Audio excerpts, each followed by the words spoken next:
All right, Gary Newton joins Campbell's Comments now. Firstly, welcome, Gaz. Thank you, Paul. Good to have. Thanks for having me on. You wear many hats. I do. I've just had to do a hat change and all the rest. You did. But we are here to promote SABOTRA, I suppose is the best way, .org.au, that's a website, but SABOTRA, and your Stallion tender, the second Stallion tender, I was going to say the first Stallion tender for the year, but it's actually the second Stallion tender for the year, but nice and early with here in Victoria right on today. We've got beautiful weather. This is Sunday, but we've got beautiful weather here today. But These are going to come up. Great way of fundraising, great way of making people aware, but also getting the studs out there and front and centre as well, aren't they? Exactly. Interesting, Paul. We Botra used to run a Christmas in July where we had a function and we had special guests come along and talk about their experience, etc. Over the years. But COVID sort of put a bit of a dampener on that last year, and we had a Stallion tender instead, and we've followed that up this year with another Stallion tender, and we've got 6 pacing stallions and 4 trotting stallions, and it's up and running live now, and it closes next Sunday, which is the 8th of August at 5 p.m. And we've got some really good stallions with thanks to our sponsors. We'll get onto those stallions in a second, but just go to sabotra.org.au and follow the links to is that the best way for people to get involved? Yeah, they can, or harness.org.au. On the front page, there's the logo that we'll put up on your screen shortly. Just click on that and that'll take you, and they can register as well. That'll take you straight to the SABOTRA website as well. So, Gary's actually directing, but I'm not 100% sure if I got the right one up, but we've got the SABOTRA Stallion tender with 6 pacing stallions and 4 trotting stallions underneath, and it says to click on the image underneath. I didn't put that on simply because people wouldn't be able to actually see that logo, but if they follow that logo, they'll be able to go in and then place their bids with the stallions. That's correct. So they can either go direct to sabotra.org or go to the Harness Australia website, harness.org.au, that everybody uses in the industry. It's on the front page. Click on that, and that'll take them there, and they can register their bid for the tender. These Stallion tenders are very important. There's a lot of clubs get about them. They're very important for the studs as well, and a lot of studs get right behind them. It's a good way of getting their branding and their messaging out there, and I'm sure you've got a lot of people you want to thank. I've actually got the Aldebaran Park hat on. You do. Of the others, no one actually has a hat for me, so there's a couple there that want a little foot up the backside, and a couple others that we need to talk, I suppose, but there is a few people that we've got to promote and say thank you to. Certainly. Alabara donated 3 stallions, including Vincent, who of course was the leading first season sire at the sales this year. They've also donated the Storm Inside and Be Happy Mac, both champion 2-year-olds of their career. Want to thank particularly Kath McIntosh and John Coffey at Northern Rivers, or what's their new stud called, Paul? You got to call it. You must call it Lower Long. Do not call it Lure Long. Okay, if you call it Lure Long, she'll ring you and she'll tell you it's Lower Long Farm, and that's all jokes aside. But it's actually not a bad way of marketing things if someone says the name wrong. But Lower Long Farms, which was Northern Rivers, so you'll see a lot of logos at the minute with that sort of thing. But yeah, Kath McIntosh and that definitely doing a great job there. And they've donated Mel Mara, who's turning out to be quite popular with breeders. And also we have our 2 local stallions in Major Secret, whose first yearlings went through the sales ring this year, and Gotta Go Collect, who's standing in South Australia for the first time for Mario Borg. Of course, Gotta Go Collect is the sire of the 2-year-old, was formerly unbeaten until they got to the triads. Can't think of the name of the horse now, isn't that terrible? But anyway, he's done a great job, Gotta Go Collect. He's standing here in South Australia for the first time this season for Borg Racing. So they're the 6 pacing stallions. The trotting stallions, we have Muscle 'em Up from Trump Bloodstock, which is the fastest trotter to stand in the Southern Hemisphere, son of Muscle Hill, of course. Sky Valley, who needs no introduction. He's the sire of Tornado Valley, and Pink Galahs, who won the Darryl Alexander a fortnight ago. And Duncan's come on board and donated his other 2, Aldebaran Eagle and Brocco as well, that are available through Frozen Seaman. So, if you get a chance, go to harness.org.au or sabotra.org.au. Put in a tender. We've had quite a few tenders come through already, but it does close on Sunday, the 8th of August at 5 p.m. and the winner will be notified within 3 days. Got to Go Collect actually has a world record holder that a lot of people aren't aware of. The reason I'm aware of it because it's in one of our paddocks here, but it's a trivial one. But yeah, she one of our mares here we have at home is a world record holder for the fastest 3-year-old filly from a standing start between, I think it's 1900 metres and 2300 metres is the it's officially there on the record books. But yeah, Low High Liz is her name, and yeah, she's a world record holder. So it's one thing we are very proud of. So I don't mind Got to Go Collect. We have a bit of a soft spot for him. So yeah. Of course, he's the son of Christian Cullen, of course. So out of Elect to Live, which was the champion New Zealand mare. So he's got a fair bit going for him on the breeding side. So. You said there before about Kath McIntosh and John Coffey as well. John actually recommended we send that mare to that stallion. So one thing about it, John has a good eye.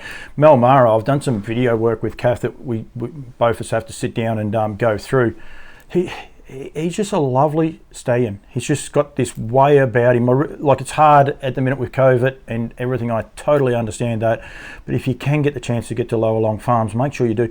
Make sure you put him on the radar to go and have a look at. Beautiful body, big horse, but his attitude is just sensational. And there's some really nice boys there, but yeah, he's a bit of a standout, I must say. And the lower end of the market too. That he really has been popular with breeders, and I'm sure you'll get a couple of really good winners as well. Yep. Alabar, you said there about Be Happy Mac. I'm doing some stuff for Harness Breeders Victoria, do a lot of stuff for Harness Breeders Victoria, and being a first season sire, this sire, you forget how good he was winning the New South Wales Breeders Challenge and then the Breeders Crown, both as a 2-year-old. And I was very fortunate. One of the other hats I wear, I do a lot of work for Trots Vision, and I was at Bendigo one night and got to sit there and interview Chris Alford straight afterwards. He wouldn't have blown a candle out, but I was just like, he's not a 2-year-old. He was like a 3 to 4-year-old, but yeah, he's just magic to look at, really first class to look at. So yeah, he had a lot going for him. So the other horses are track record holder at Swan Hill as well. So that's right. As you said, Vincent does a great job. What's the other horse's name before I get into trouble? The Storm Inside. Thank you very much. Only his second season at Alabama. So. Thank you very, very much.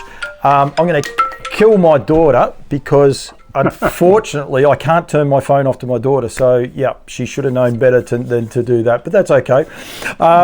We'll forgive her.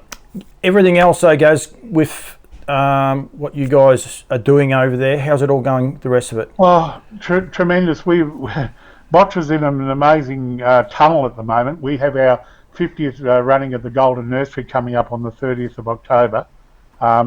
And speaking of Alabar has been the naming rights sponsor of the Golden Nursery. This is the 11th year in a row. And I'd like to thank Brett Coffey and Alan Galloway and, of course, John Coffey previously, who got the ball rolling when he was at Alabar. And, it's just an amazing story. The Golden Nursery is a Group 3 race. It is, apart from the Southern Cross, which is our Sire State Series, and the sales race, it is the only group juvenile race in South Australia. So it's well and truly appreciated from Alabar. And next year, we're in the process at the moment. Next year we celebrate our 100th year of in January next year, January 22nd. So. You were saying like you're older than the Inter-Dominion. You're one of the oldest associations in Australia, if not the oldest. Mm-hmm. Yeah, well, the first Inter-Dominion was, I think, 1935 for memory, and we were 1922. So, so it was, it's a buzz really when you think about it. 100 years of an organisation that was set up, I'm sure, in a tea room somewhere. But back in those days, though, it would have been a nicer tea room than what we have now. It wouldn't have been. There would have been cake and sponges. I got no doubt about it. Yes, and plenty of cream, I reckon. Yep. Jam and cream, which is good. But no, and when you think about it, the people that have been involved over the years, we talk about the Hurleys. Ross Sugars was president of Botra for years. In my day, Ray Holberton, and Leanne Pangrazio now, and all those people that have been involved for years and years and years. Hopefully we can get those that are still with us around to celebrate that 100 years in January, and it should be great. We're looking at running the Botra Cup on that day, which is the 100-year Cup, and it should be absolutely marvellous. And what we've done with Botra is we're actually going for our membership, which is $85 for the year. You usually run over a financial year, but what we're doing is we're extending that for 18 months to cover in the new season. So it'll take you through from the 1st of July this year. If you haven't already signed up, you still can. And it gets you through till the 31st of December 2022. But if you sign up before the end of this year, you're in the draw to win $2,000 cash as well. So just by being a Botra member. So we're going to draw that on the 22nd of January next year when we celebrate the 100 years. 22nd of January 2023. Yeah. 22, 22. Yeah. Sorry, yeah. I'm getting ahead of myself there with the years too. So 18 months, $85. That's a no-brainer. And you get everything else. Your membership. You get your Botra magazine every digital Botra magazine every month, where you have barbecues for members and those sorts of things. Bonuses for owners, trainers, and drivers and association every month. So it's a really good organisation for $85 to be involved in. So. I've been lucky enough to have a couple of interviews just recently with Nicole, and I'm not going to try and say her last name because I got it mixed up. Reynolds is hyphen is her husband's name, so that is a lot easier for me to get out. Positivity is key to any industry growing before you get stake money increases and anything along those lines. She's an incredibly positive lady that I think augurs well for South Australian harness racing right at the minute. Yeah, well, she's on the board, of course. Actually, I think she told you in her interview she couldn't actually stand for the chairman because of her job with the trust as a government employee as head of the public trust here in South Australia. So Emma Grigson, who is been nominated as chairman, Emma came on the same time as the previous chairman, and she's been there for about 18 months. And it'll be interesting to see what she brings to the table. But very positive start, I think, with her and Nicole, and of course Scott Barclay, and they're interviewing. I believe John Levy's come back as a casual. I think Nicole mentioned that in your interview, and they're actually interviewing another 3 or 4 people at the moment as we speak to get onto that board. So onwards and upwards. I mean, we've got a lot of work to do here in South Australia, and as you said, stake money. It isn't all about stake money. It's all about positive thinking and a little bit of light at the end of the tunnel. And if we can produce that sort of thing, I think South Australia will go forward. Globe Derby, the board and Globe Derby have worked through their issues, I believe. Yeah. Or are very, very close to signing off on that. Certainly, the country clubs and Globe Derby have had some successful. I believe, I'm not involved in them, but I believe that they've had some successful meetings together, which is great to see. And the fighting, or not the fighting, but the animosity or whatever seems to have subsided, which is positive for harness racing here. And let's not forget, there's a lot of land there at Globe Derby, and and Kevin Seymour's been involved with the club as well, helping them out as well with the direction they're going in. So I think it's, talking to Anne Moday and the team at Globe Derby, I think it's positive all the way around. And I think we're heading in the right direction.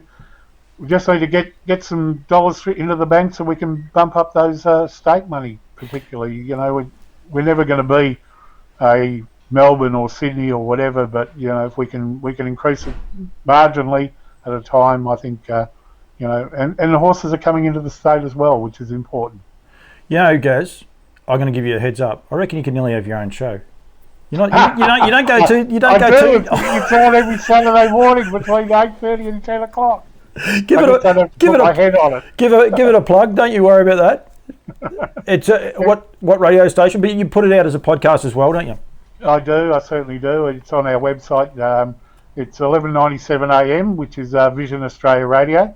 It's been going for close to 20 years, I believe, well and truly before my day. I took over from the late Tony Lawrence, who used to do the show, who did a great show with Trackman Scott, and Lockie Stace and I, young Lockie, who's just turned 21, by the way, as we do the show together, and it's every Saturday morning.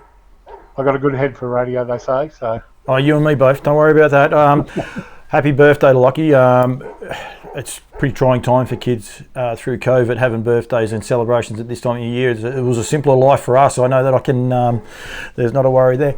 I'm going to go back a little bit with the fact of you said there before about Globe Derby and the clubs and everyone talking.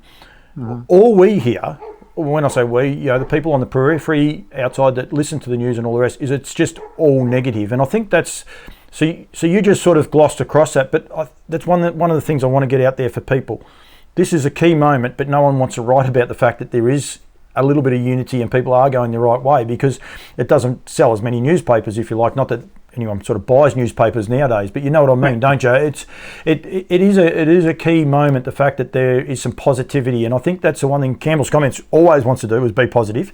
And I actually just want to highlight the fact that there is doesn't mean it's done and dusted by any stretch. There's probably a lot of water to go under.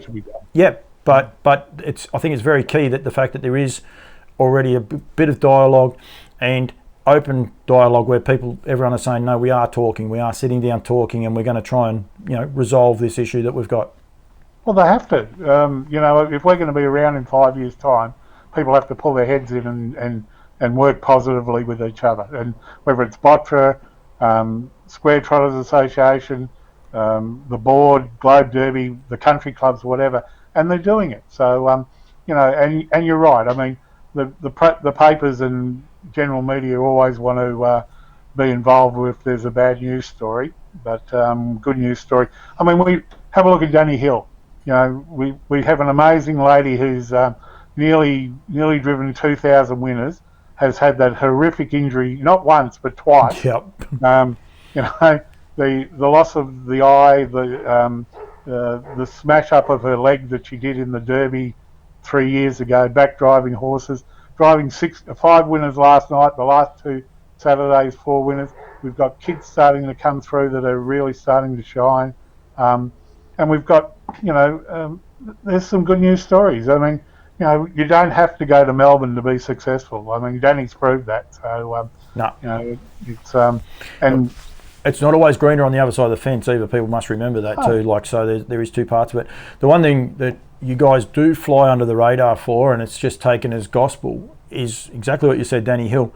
But all the ladies. There was a night just recently. Now I know that there were 7 winners driven, but I believe it was even a longer stretch than that. There was nearly the next 6 the following Monday were driven all by ladies as well. There was something like 13 races in a row won by the ladies.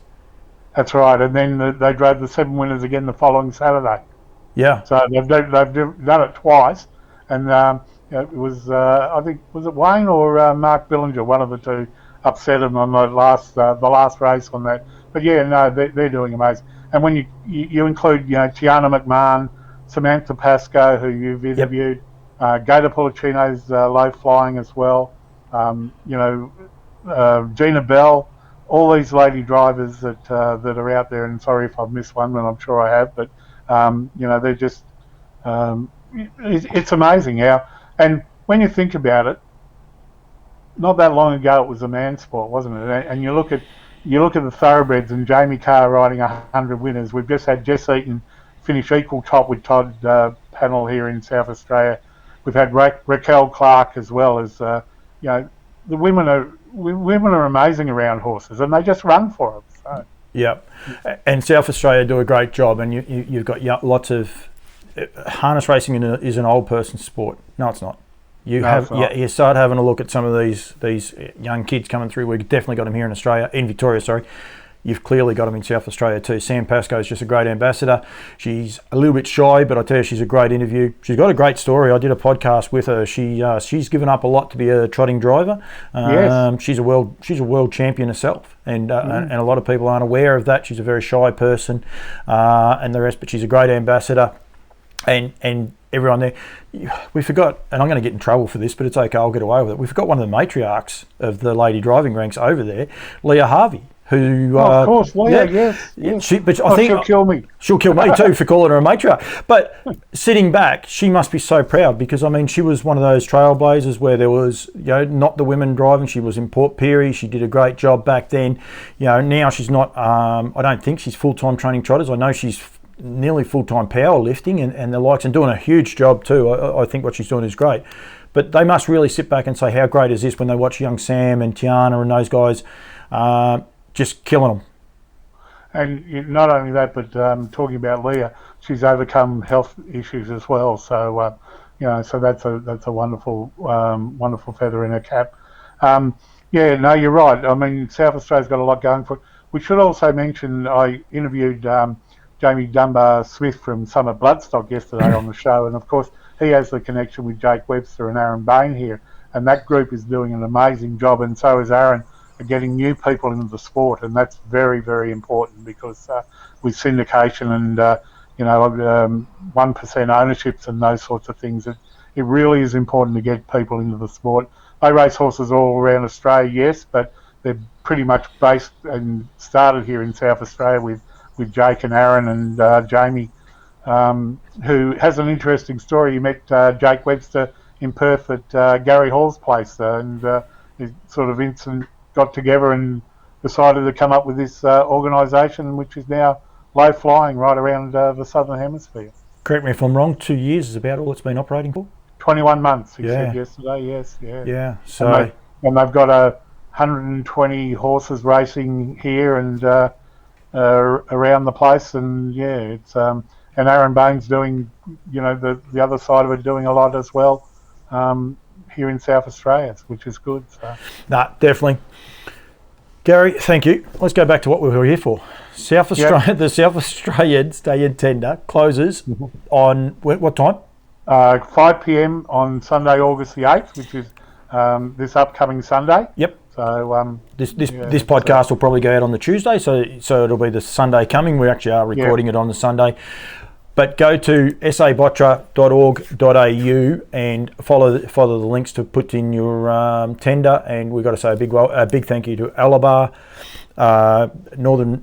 Lower Long Farms. I nearly did it. Lower Long Farms, Aldebaran Park, and the two and Trump Bloodstock, and also the two locals, which is Ellenby Lodge and Borg Racing, who have donated. Got to go collect, and also Major Secret as well here locally. So jump on. If you can also go to the harness.org website, as I mentioned before, harness.org.au. On the front page, you'll see the logo there that Paul's put up, and just click on that, and that'll take you there, and you can enter your bid. And it does close officially at 5 o'clock on Sunday, and the winner will be notified within 3 days. And let's hope we can, because it is our major fundraiser, and everything that we raise goes back into the industry. I must say 20% of the fundraise through this goes to what we call a hardship fund, which covers people that might have any issues at all, or natural disasters. We've handed funds out for fires and floods here in South Australia in the past, and 20% of this, whatever we raise in this, will also go to that, and all the rest goes back into the industry for things like the Golden Nursery, which, as I said, is a $30,000 Group 3 race that Botra funds outside of Harness Race with the help of Harness Racing SA. Guys, thank you very much. Thank you for having me on. Easy. It's very, very easy. I'd like to do a lot more for South Australia. I'd like to do a lot more for every state if I can help them get some messaging out there. It's only too much of a pleasure for me to do it. So thank you very much, mate. I really appreciate you giving me a bit of time here on Campbell's Comments. Thank you. Thanks, as I said, thanks for having me on, and keep punning on South Australia, everybody around Australia, because we have some good racing and some good horses going around. So.